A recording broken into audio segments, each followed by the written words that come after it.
Now, before we begin this session, know that all of us at NYU hope that you and your family are safe and well.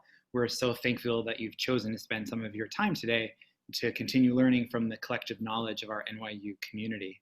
The NYU Alumni Association represents around 600,000 alumni all over the world. And on average, we host nearly 700 events annually to connect you with your community and also with NYU. Many of which are hosted by our NYU Alumni Club of Israel, one of the sponsors of tonight's event. We've moved all of our programming online, and we're pleased that you're joining us today for this session. Today's session is moderated by Oded and features NYU faculty member, Dr. Nir. Oded Agam is a high-tech entrepreneur, innovation expert, advisor, and investor. Following an 11-year career at Intel and 11 years in 3 different startups, Oded is a managing partner and co-founder of Next Leap Ventures, leveraging the experience and expertise of former current Intel employees for smart investments in early-stage startups. He co-founded and serves as the president of the NYU Alumni Club of Israel, as well as the chair of the Israel Stern Alumni Club. Dr. Nir Suk is a seasoned practitioner, academic, and facilitator with over 20 years of international experience in the fields of social capital, entrepreneurship, impact, and cultures of innovation. Nir serves as the NYU Global Distinguished Scholar and has recently launched for NYU the Institute for Impact and Entrepreneurship, connecting New York and Tel Aviv, and bringing the language of innovation to those who need it most. If you have questions or comments during the session, please enter them in the question box on your screen. We will get to as many questions as we can by the end. Thank you again for joining us. Nir and Oded, please unmute and turn on your cameras.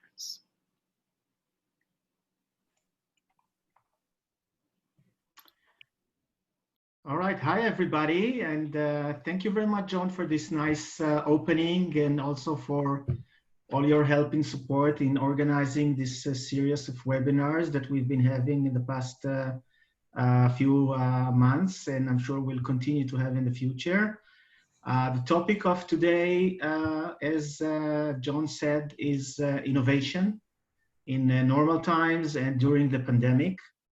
And it's really my pleasure and honor to have Dr. Nir Suk today with us here. Hi, Nir. Thank you for joining. I really want to thank everybody that joined us today. I hope that you will learn something new here. And while we present this, if you have some thoughts and some questions that you'd like to ask, feel free to use the Q&A button at the bottom of the screen. And towards the end, we will have about 15, 20 minutes left for trying to answer some of your questions. So please feel free to write your questions, and we will answer them as time permits. So let's start. So Nir, what we're going to do is actually, I think that probably best if I ask you a few questions, and then you'll give us your perspective. So let's start with the first one. From your perspective, what is innovation? How do you define it? Well, first of all, thank you again for having us, and thank you people for joining. And I'll join John in his hopes or wishes that all of you are healthy and sane, and your families as well. I would like to argue today that entrepreneurship and innovation are not a topic or a field or a subject, but more of a mindset or a language or a culture. And I'll give you an example of that. Both of you, Oded and I mean, we are old enough to remember when the internet was invented, right? Back in the 90s. And if you remember, there were courses or workshops, how to use the internet, how to surf, what is a browser, what is a link, what is a page. I mean, we can laugh about it now, but people who don't know how to use the internet, how to speak the language of the internet, are getting lost.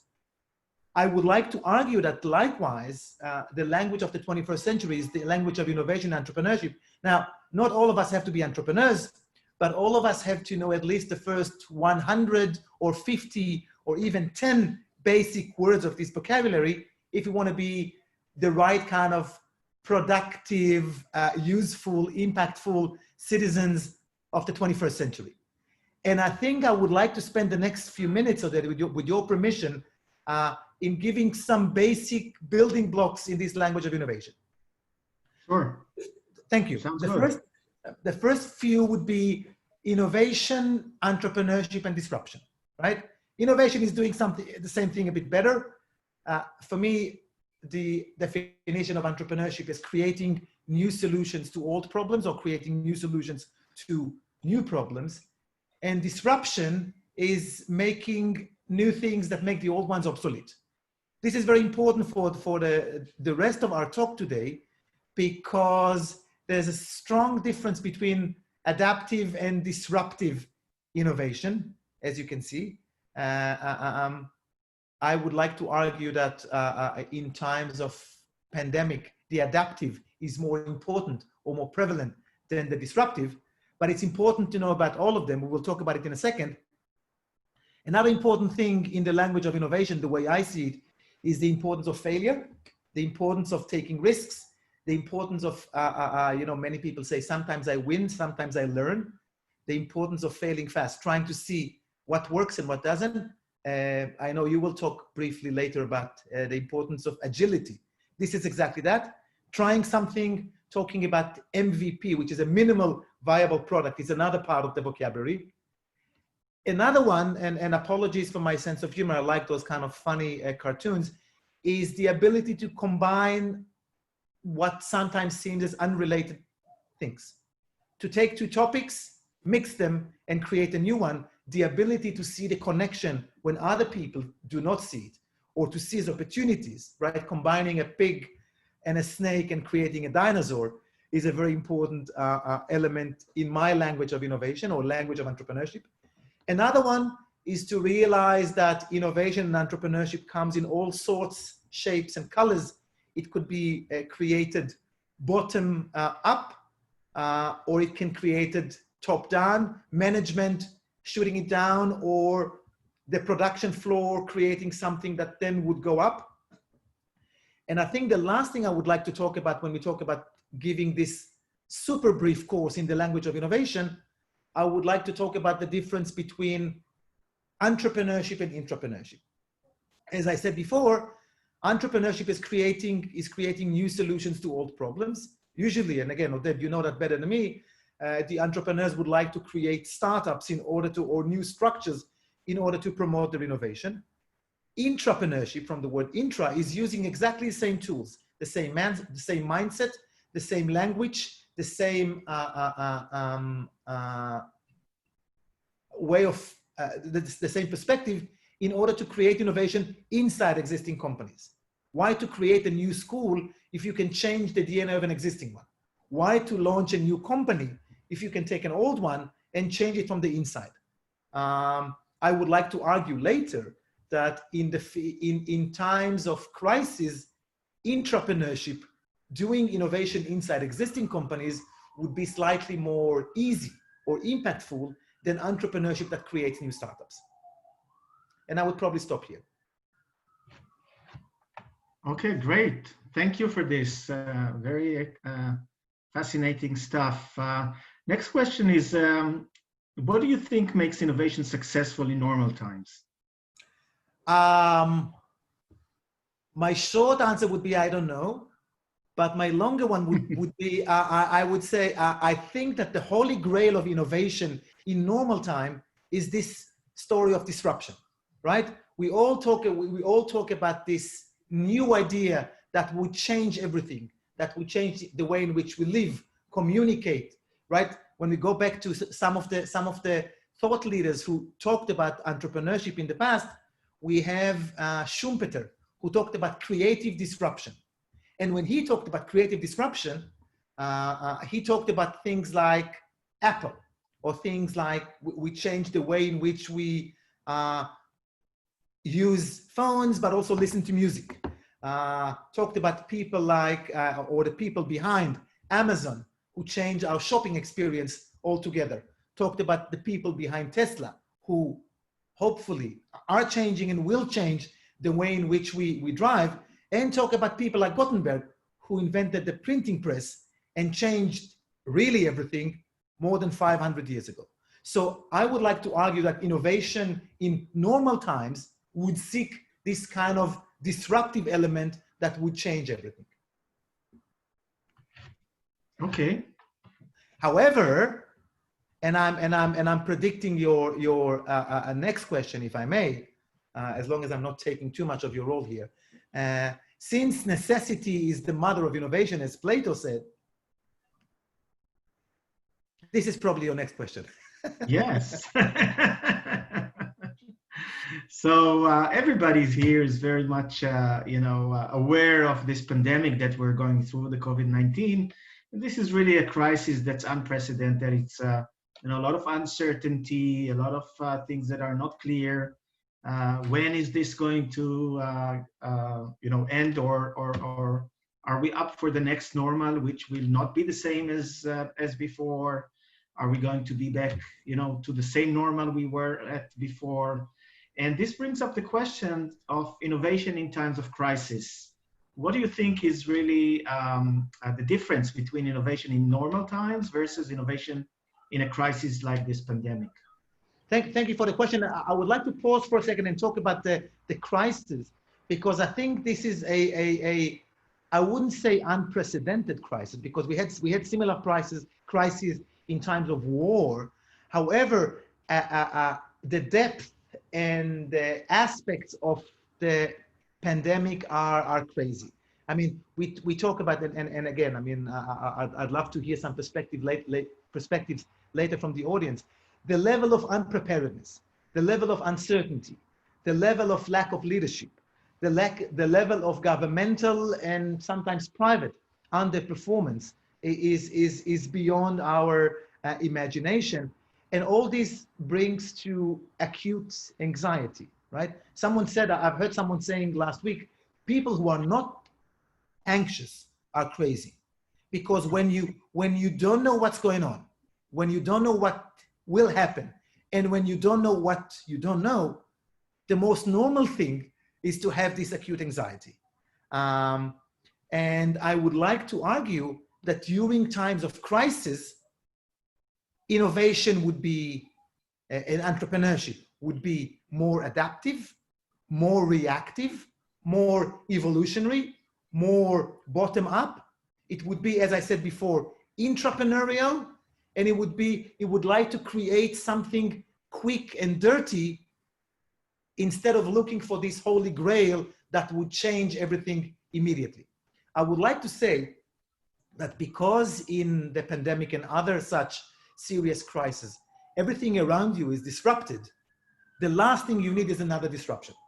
You need something that would help you to have a better grip on reality, that would help you to recover your relationships or the way you do business or the way you interact with the rest of society.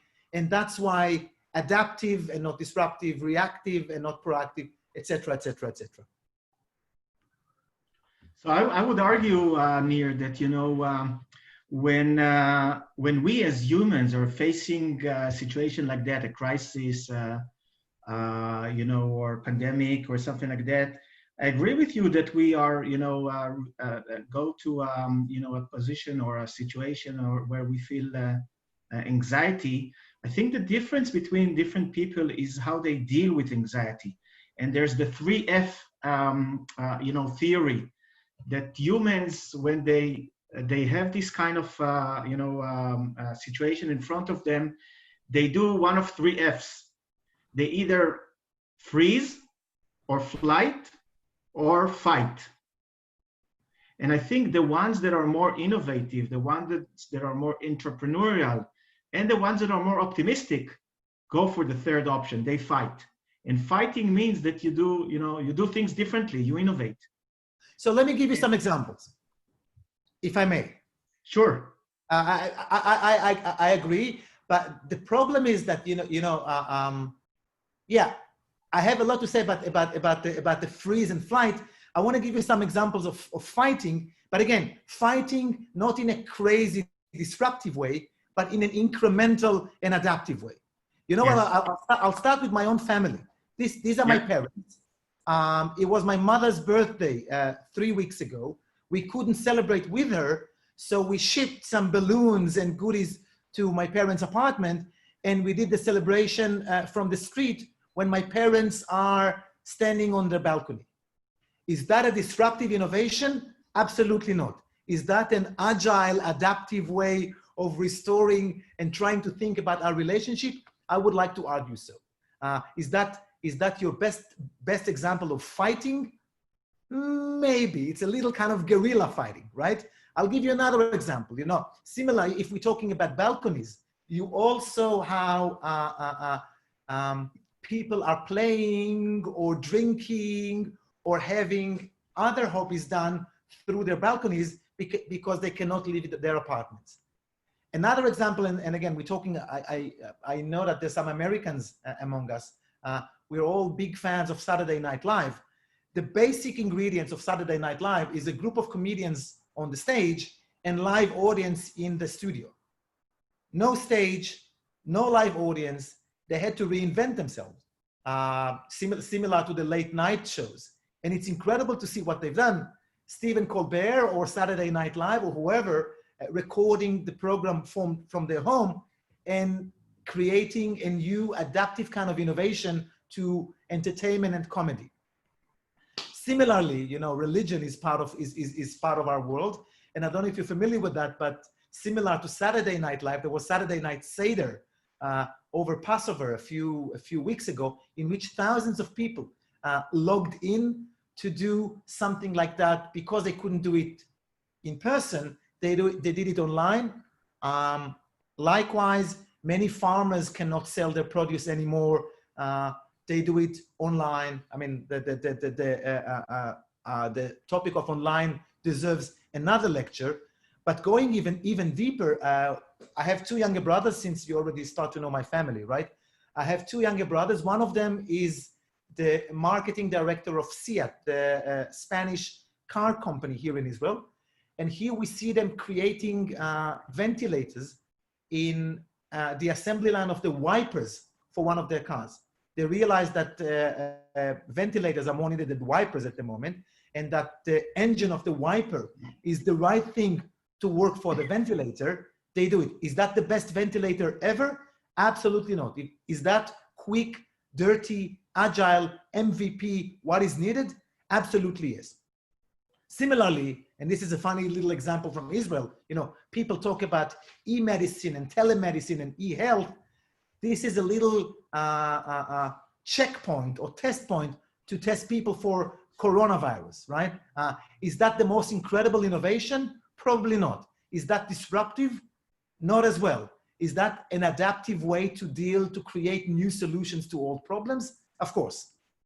And I guess another example, and apologies for my little political content here, we see the governments working in a very different way, in a way that forces them to think about new solutions to old problems, to improvise as they go.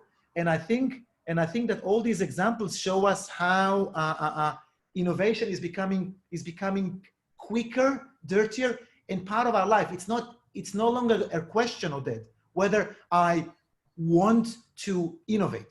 In order for me to meet my parents, in order for me to get my grocery, in order for me to get things done, I have to innovate. And I want to end up by saying two little things. First of all, there's something about, you know, crisis and innovation, war and innovation. It's incredible to see. I mean, one of the best examples is World War II, which did not only missiles and aircrafts, did something to feminism and to inclusion of people of minorities in the workforce and in society. It will be interesting to see in 10 years' time or 5 years' time, what were the social impacts of the corona pandemic. Another little thing, and I'll probably finish here by trying to give examples, is we see it's an age of collaboration. Governments work with the private sector, work with the social sector, work with universities in order to get things done. And when we think about the things we could do ourselves, I usually use 3 very helpful tools when I come to this kind of innovation. One of them, and again, I'm happy to continue this conversation later. This is, as we know, this is just a little taste of the topic of innovation in times of crisis. One very helpful tool which helps me to innovate or to be intrapreneurial in whatever I do is lean canvas, which forces me to think about the problem, the solution, the client, what is my value proposition, how do I bring money in, how do I take money out? And again, this is relevant for your business, for your social life, for your family life. Another very helpful tool, which has somehow been forgotten in the last few years when people talk about innovation, is SCAMPER. SCAMPER is the acronym for substitute, combine, adapt, modify, put to other use, eliminate, and reverse. And again, it's a nice little innovation tool from the 50s, which forces you to think about the product, the original product you have, or the original service, or the original condition, and then substitute, combine, adapt, etc., etc. And the last thing I want to talk about in this context is the famous, almost too famous, design thinking method, which is now everywhere, right?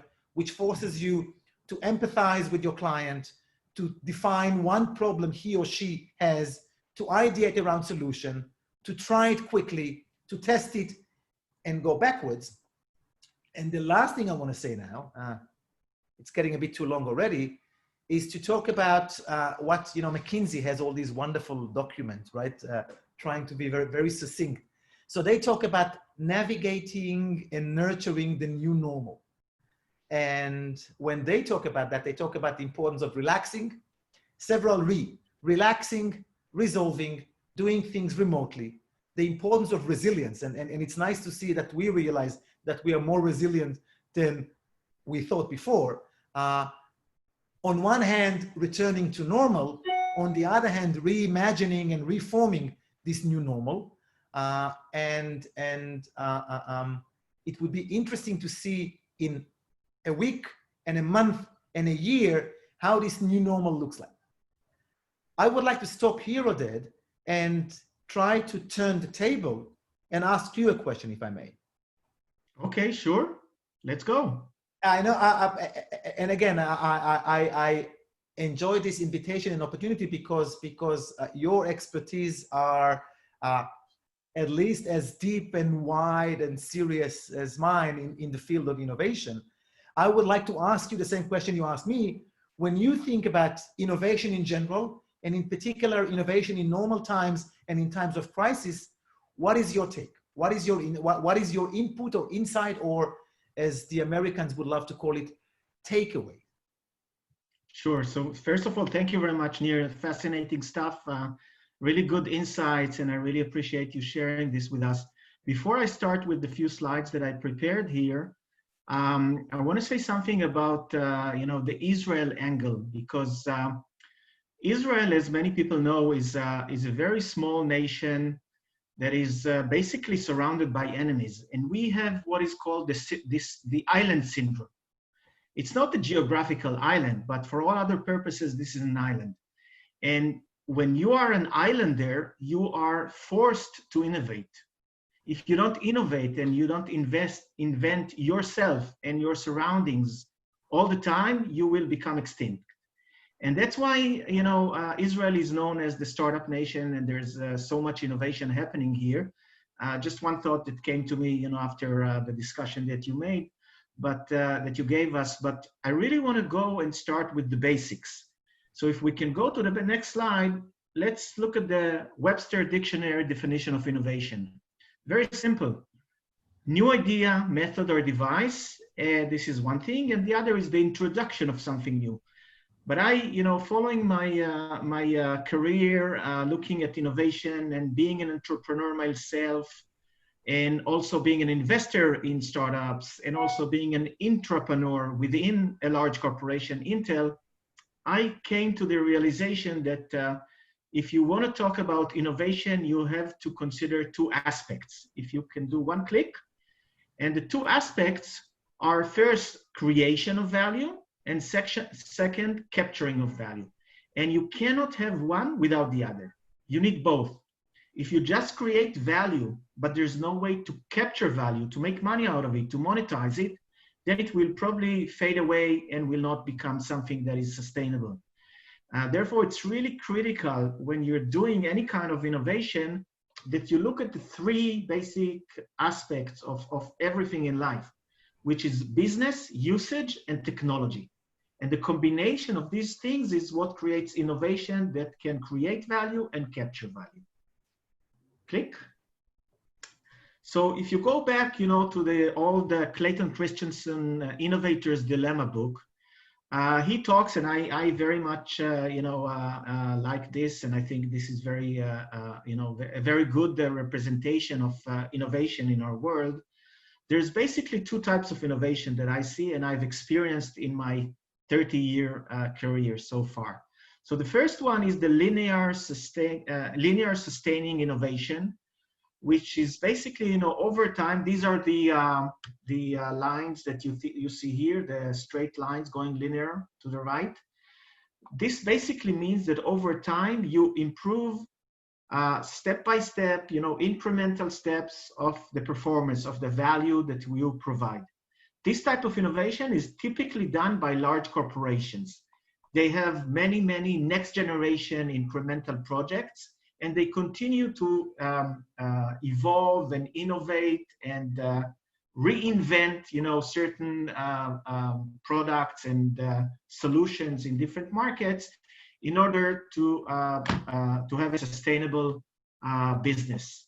One of the things that I did when I was at Intel for 3 years, I led the definition of a product line called Skylake, which is basically a CPU that targets servers and desktops and laptops and notebooks and Internet of Things and many things like that. And we did a lot of very hard work, thousands and thousands of people. The budget for R&D for this project was more than $1 billion. And it took maybe 5 years to develop this project. I led the definition in the first 3 years, and the product, had substantial innovation that created significant value on many different vectors, on the performance, responsiveness, on the battery life, the time you can operate without connection to power, on security, on the ability to do virtual reality, augmented reality, on video conferencing, many different aspects. And a few years later, the product was launched to the market in 2015 and generated for Intel more than $30 billion of revenue. But this is only sustainable innovation. It's incremental. It's not disruptive. It's not breakthrough. The breakthrough innovation, the transformational innovation that you talked about so nicely, is the one that is exponential in nature. We are all now familiar with the mathematical impact of exponential progress. And this basically means that when you look at these things in the beginning, they have lower value than what you expect, and they take a long, sometimes very long time to become, meaningful. But when they cross the chasm, they go up like a hockey stick. And this is really what's called the disruptive transformation innovation that typically is done by startups. And as I said before, in Israel, we are fortunate enough to have both of these types of innovations. In terms of corporate, we have more than 350 MNCs, multinational corporations from around the world, the US, Europe, the Far East. More than 350 of them have R&D centers here in Israel, where they do lots and lots of innovation. In addition, we have more than 6,000 startups here in Israel that do disruptive type of innovation. And many times, once these startups become successful, they are acquired by the large corporations and they get combined. Let's go to the next slide. I'd like to give you some examples of some of the innovation that happened here in Israel in the last 3 months. And you can see from these examples that in Israel, the innovation ecosystem is such that it combines resources and ideas and people from the military, from the government, from for-profit and non-profit organizations. You will see this in the few examples that I'm providing here. So this first example is about a special unit in the intelligence forces of Israel called Unit 81.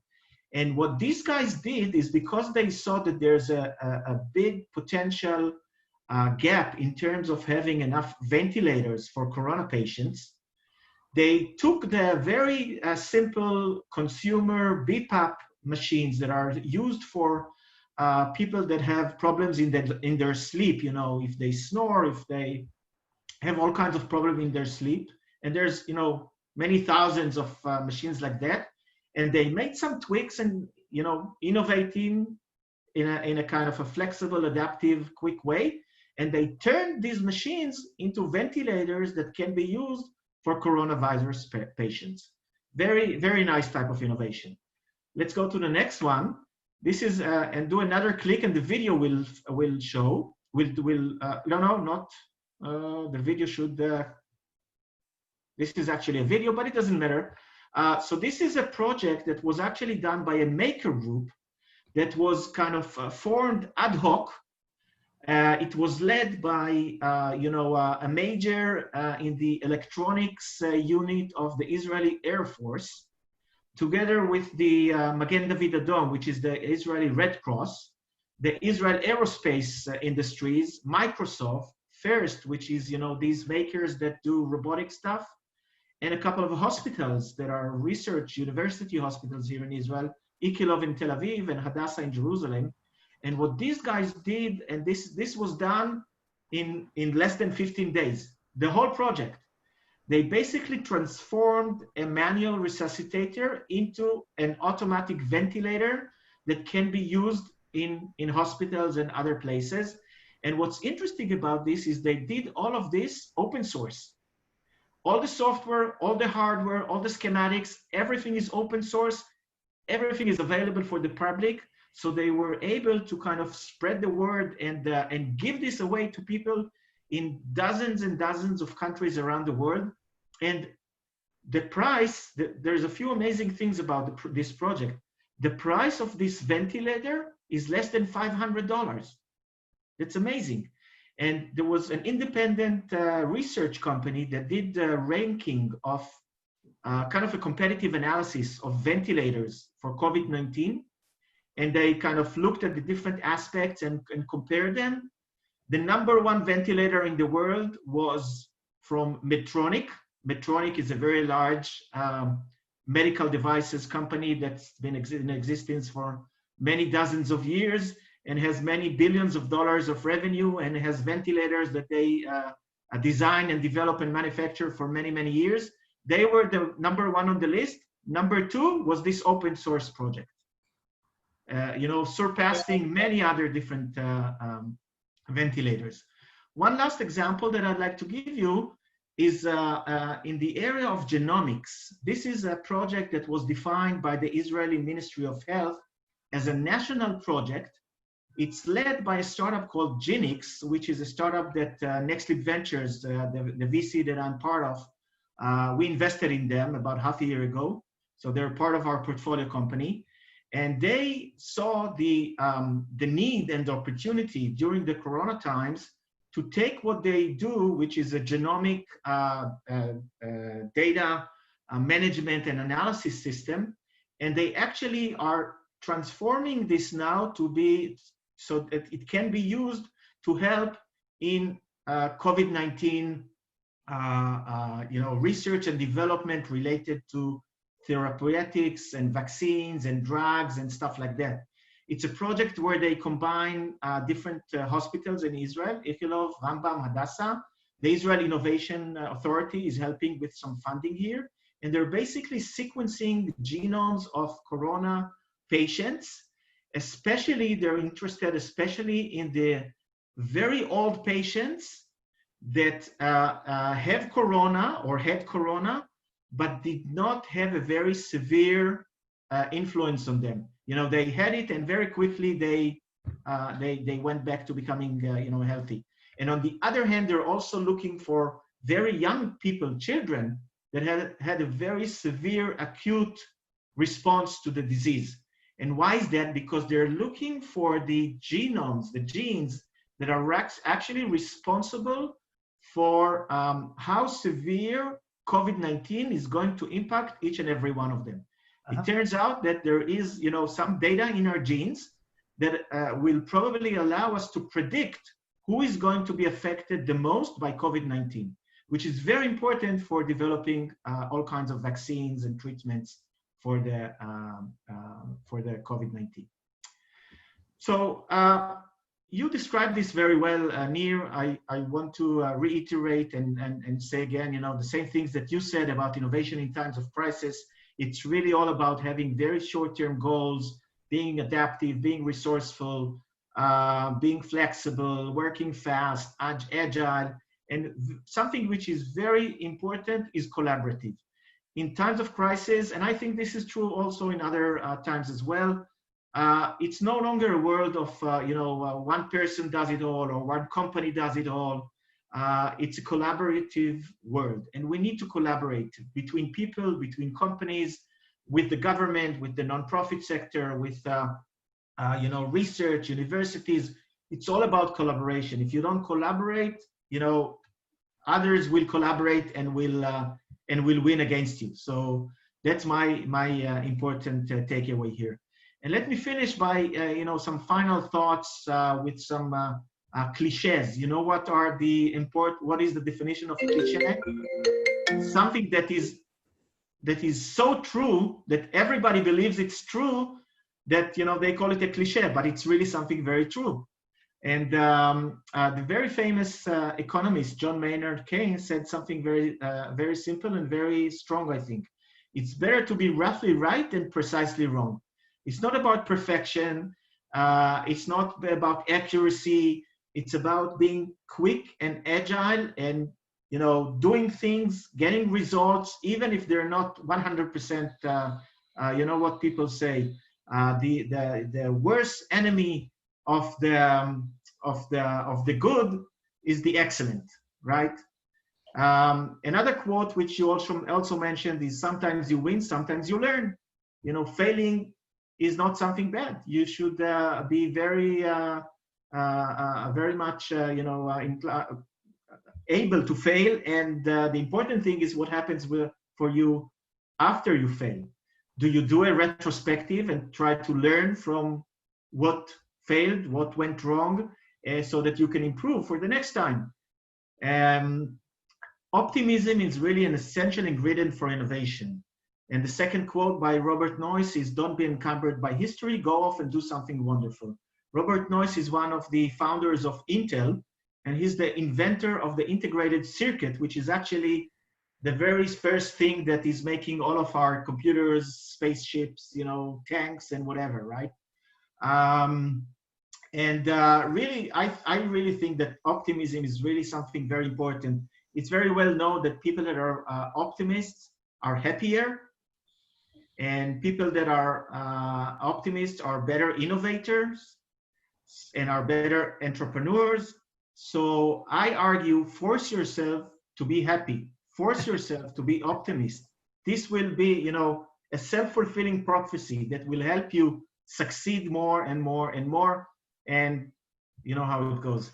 And the last thing I want to mention is an African proverb that I really believe in, that says, if you want to go fast, go alone. If you want to go far, go together. That goes to the collaborative nature of that I discussed before. And the last point is really about you guys. So, don't ask for permission. Don't wait for others to tell you what to do or how to innovate or where to innovate. Take responsibility, take accountability, be the leaders, be the innovators, make it happen. It's up to you to do it.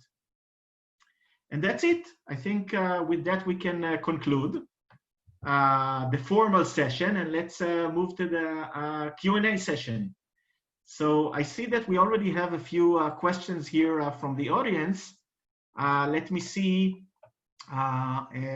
if we can give those to you, Nir, and you know what they say, hit the expert. So hit me hard. So there's a question here that says the following: if one has an entrepreneurial concept to address COVID-19 pandemic times in terms of disruption, doesn't the innovation need to be transformative in normal times as well for lasting commercial value? I'm not sure I follow. I mean, if it works, first of all, I mean, it seems like the crisis will be with us for a few good months or maybe years. And if it will help to solve problems now, it might be helpful in solving problems later. I think that adaptive innovations that will help us to go through, to navigate and nurture the new normal would be successful enough. Adding another little thing to your collection of idioms, right? The importance of being good enough, right? I think that helping us navigating the crisis is a good enough success, if I understand the question well. Yeah, I think to add on that, I think that there's different types of innovation. There are the innovations that are only valid during the time of the pandemic, that are helping things that are very specific. Like, for example, if a factory has transformed their product line to create, robes for doctors so they can stay separate, in the hospital and not get infected. So this is something that is needed for the pandemic, and the need for that might go down after the pandemic is gone. But I think that there are many different types of innovations that are being introduced now as part of the pandemic that will have a lot of impact and a lot of value, commercial value, later on, even after the pandemic is gone. The one example is what I mentioned with Genomics, the genomics analysis stuff. Sorry, Oded. Yeah, go ahead, Nir. No, I want to jump in and slightly contradict myself by saying that not everything should be disrupted all the time, right? And to a certain extent, I would like Israel. I mean, we're both Israelis and we love the Israeli miracle and startup nation. Sometimes I feel that the revolution has gone a bit too far in our country. Sometimes I feel that every 12-year-old kid in Tel Aviv is the founder, CEO, chairman of the board, executive man, whatever, of a startup which solves a problem which exists only in the kid's head, has no product, but has a wonderful source of funding, a nice website, and a nice logo. It's not about innovation at any price. If it's not broken, don't fix it. And sometimes incremental is good enough. And sometimes old solutions work very well. And sometimes you need an external thing to give a little push. I mean, you see all these cartoons. I should have added it to our slide. There's a cartoon going on asking what led the digital transformation in your organization.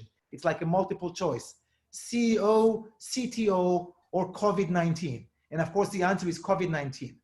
There's nothing, and this webinar is a wonderful example. There's nothing new in what we're doing here, right? There were webinars before. Zoom, even though it quadrupled its value, has been around. But the fact that academia was pushed to do more and more things online, is that disruptive? Depends how you define it. Is it changing reality? Absolutely. Is it here to stay? Probably yes.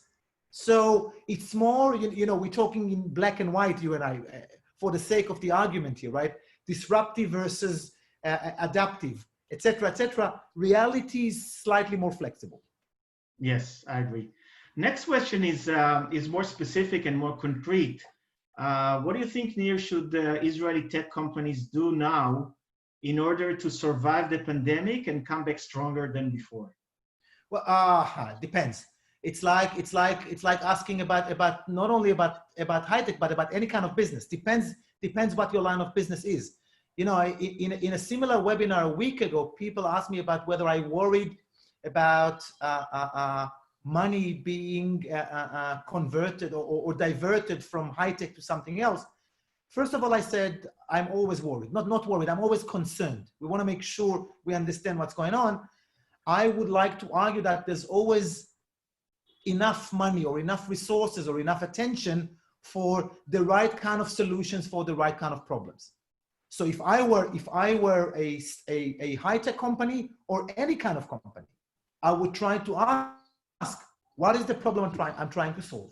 How this problem has changed during the pandemic. If I were you, students or managers or NYU, right?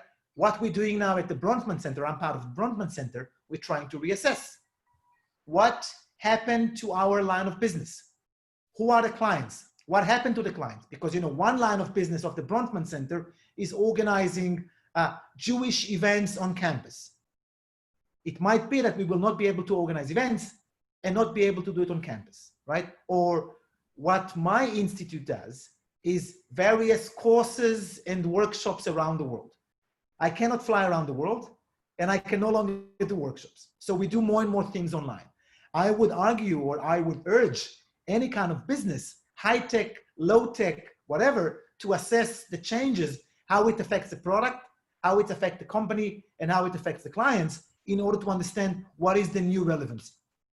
And I'm sure you have more things to say about that, Oded. Yeah, very good answer. I would concur, and I would add that, you know, we have 14 companies in our portfolio.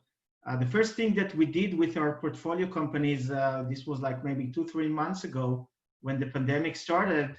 The first thing we did with them is actually for each and every one of them, we looked at the burn rate, how much money they're spending every month, and what is their runway, how much, you know, how long can they live, assuming that there won't be any revenues and assuming that they won't be able to raise money, because, you know, it was very much unclear if it's going to be possible to raise money, what is going to happen to revenues and all that. So the first thing we did is analyze the financial situation and come up with a plan that allows them to have the longest runway as possible. Then as we started seeing the light at the end of the tunnel, and even before that, we did the kind of a scanning of the ecosystem and the environment to see what are the opportunities that are being presented because of the corona, because of the COVID-19. And actually, in a sense, for 8 companies out of our 14 companies, they were able to find new ways for them to show their value to the market and create value and capture value in this very difficult environment of the corona. Because what happened is that many trends that we saw even before that actually got accelerated. For example, something very simple that everybody understands is telemedicine. You know, in a year ago, it was very difficult to explain to doctors, to healthcare systems, to even to patients, why is telemedicine needed, right? I have some problem, I go to the doctor.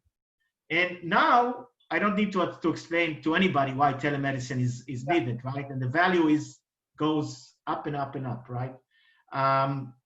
I do want to mention, you know, you probably noticed that I like quotes. So I'd like to quote Craig Barrett, who's the former CEO and chairman of Intel. He said something like that. He said, "You cannot save your way out of a recession. You can only invest your way out of a recession." So it's very important, even if in a time of crisis like that, in a recession that we are all experiencing now, is that you find how to invest in the right places that will ensure that you come out of it strong and thriving. So you know what? I want to contribute 2 quotes, one by Elvis and one by Churchill. It's not a competition, of course, but I think Elvis is good enough. So Elvis said, "When things go bad, don't go with them." And he also said that if you can't see the light by the end of the tunnel, it's not the end of the tunnel. Keep walking. But right. we may want to stop this thing and get more questions. Smart people. Okay, there's a question here about looking at all the theories and innovation that we described today. What is your advice to large public education institutions? What should they do different today and in the future? They should try.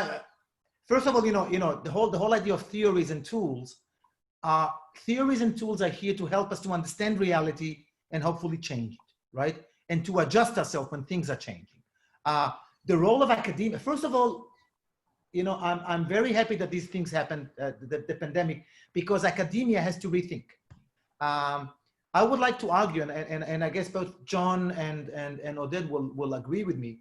I think academia is one of the richest, in so many ways, the richest institutions in society, right? We have beautiful campuses, real estate, we have enough money, we have, you know, tuition, grants, government, whatever. We have a huge repository of knowledge, talent, and experience. And the most incredible resource is every year, we have thousands of young people coming to us as students and tell us, take our time and our brains and do with it almost whatever you want. To use all these resources in order to train only political scientists or business people or lawyers is a crime against humanity and a crime against the students. And the role of academia, I would like to argue, is to involve in various kinds of change, business change, social change.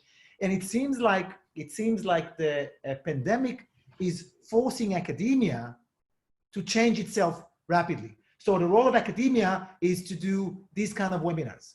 The role of academia is to be the platform on which such collaborations are taking place. The role of academia is to bridge the gap or close the gap between theoretical knowledge and practical knowledge. The role of academia is to close the gap between intention and action. And I think it will be interesting to see which are the universities or academic institutions which would be clever enough or nimble enough or agile enough in doing that, because the model is changing. And I mean, we are part of this. We are in the middle of this perfect or not so perfect storm. John, let's make sure we meet here in a year's time to do a recap of what we talked about today. Right.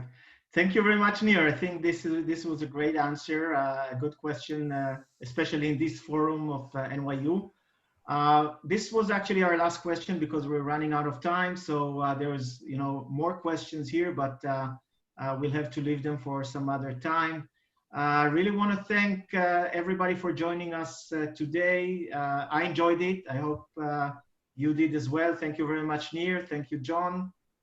And hopefully, you know, we will all stay healthy and go and overcome this, you know, crisis and come out of it more, you know, stronger and more united.